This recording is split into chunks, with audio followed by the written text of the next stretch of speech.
Deep in the heart of India, where the sun burns golden and the rivers whisper ancient secrets, stand temples that are more than just stone and mortar. They are living books, their walls carved with stories so old that time itself has forgotten their beginnings. These are the Hindu temples where mythology is not just written, it is carved into every pillar, every arch and every shadowed corner. Long ago, when kings ruled and gods walked among men, artisans worked with chisels and hammers to bring divine tales to life. They did not have paper or ink, so they used stone. And so, the myths of gods and demons, of love and war, of creation and destruction, were etched into the very bones of these temples. Walking through them is like stepping into another world, where every sculpture speaks and every carving breathes. One such temple stands in the city of Khajuraho. Its walls are covered with scenes from the great epics, the Mahabharata and the Ramayana.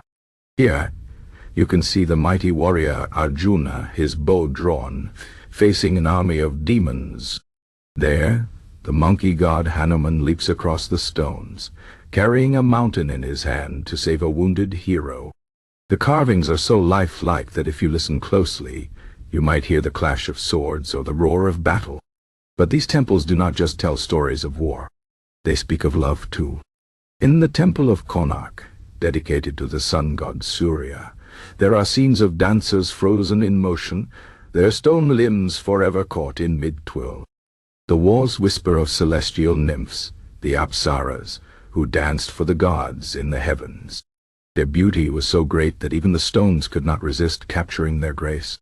And then there are the gods themselves. Shiva, the destroyer, his hair wild like fire, dancing the cosmic dance that will one day end the universe.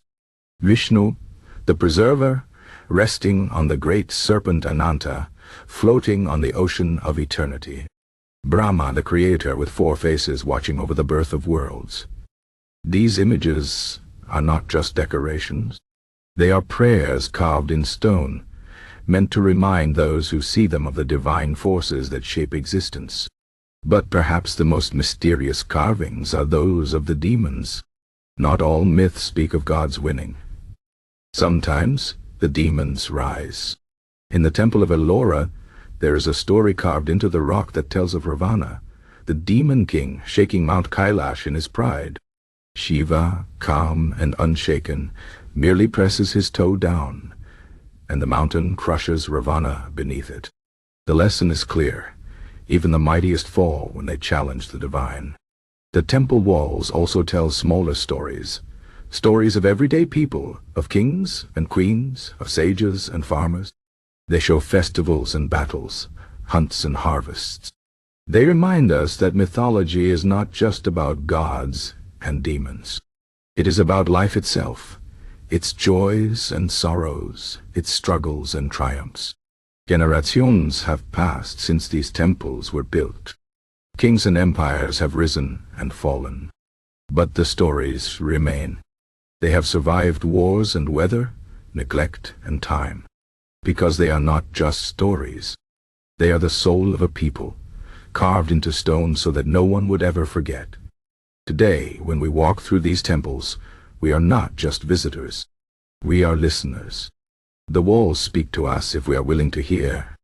They tell us of a time when the world was wilder, when gods and men walked the same earth, and when every stone had a story to tell. And as long as these temples stand, the myths will live on, etched forever in the silent language of stone.